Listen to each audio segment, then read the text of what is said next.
اللہ الرحمن الرحیم۔ شروع اللہ کا نام لے کر جو بڑا مہربان نہایت رحم کرنے والا ہے۔ تمام تعریفیں اس اللہ عز و جل کے لیے لائق و زیبہ ہے جو سارے جہاں کا بنانے والا اور اس کو پالنے والا ہے، اور درود و سلام ہو اس کے آخری نبی حضرت محمد مصطفیٰ صلی اللہ علیہ وسلم پر۔ اللہ رحم کرے، اللہ رحم کرے۔ بڑے دکھ کی یعنی بڑے افسوس کی بات ہے، بڑے صدمے کی بات ہے۔ قرآن پاک پوری دنیا کی وہ واحد کتاب ہے، قرآن پاک پوری دنیا کی وہ واحد کتاب ہے جس کو سب سے زیادہ نظر انداز کیا جاتا ہے۔ دنیا کی کوئی کتاب اس سے زیادہ نظر انداز نہیں کی جاتی۔ اللہ کے واسطے بات کو سمجھنے کی کوشش کرو، اس کی باریکی میں غور کرنے کی کوشش کرو۔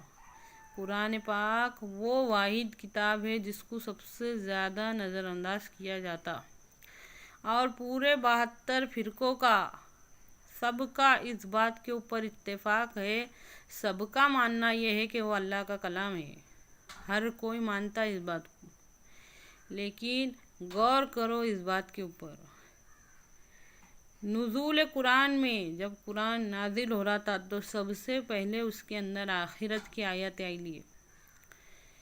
کبھی سمجھو آخرت آخرت آخرت، جہنم جہنمیوں کے ساتھ کیا ہوگا، سب آخرت کے بارے میں آیت آئی لیے۔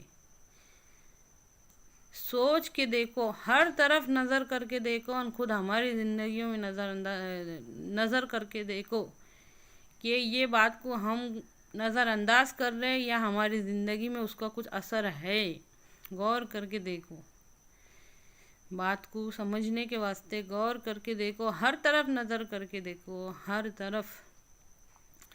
یہ آخرت کی آیت ہے، اللہ رب العزت نے اس کے اندر کتنی آخرت کی آیت ہے، پر اس کا کچھ اثر ہماری زندگیوں میں، اس کے ڈر کا کچھ اثر نظر آ رہا کہ نہیں نظر آ رہا۔ بات سمجھنے کے واسطے خالی ہمارا غور کرنا ہی کافی ہو جائے گا۔ نظر انداز کیا جاتا قرآن کو، اس کی ہدایت سے ہدایت نہیں لی جاتی، اس کی نصیحت سے نصیحت نہیں لی جاتی۔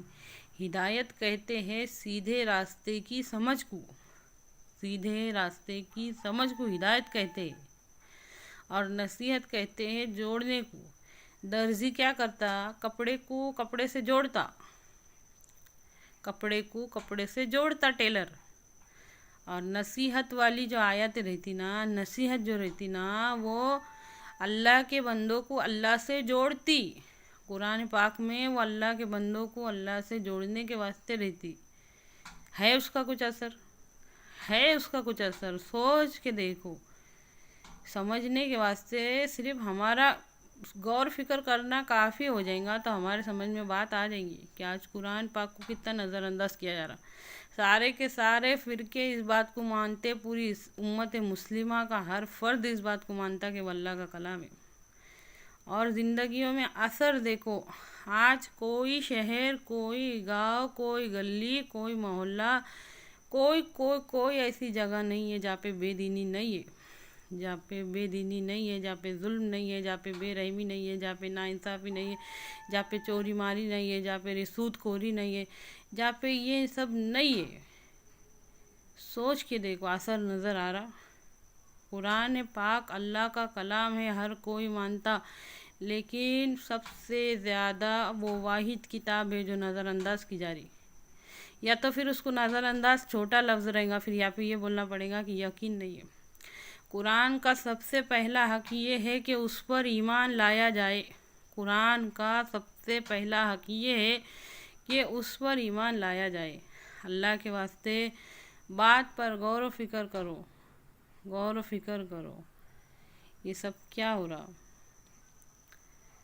نہ اس کے جڑانے سے جڑ رہے، نہ اس کی ہدایت سے سیدھے راستے کی ہدایت حاصل کر رہے۔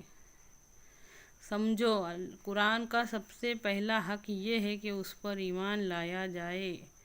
یہ چھوٹا موٹا مسئلہ نہیں رہتا، یہ ہماری آنے والی نسلوں کا، ہمارے خود کا، ہر کسی کی ہدایت کا معاملہ ہے، سیدھے راستے کی سمجھ کا معاملہ ہے، نجات کا معاملہ ہے، راہ نجات کا معاملہ ہے، آخرت کا معاملہ ہے۔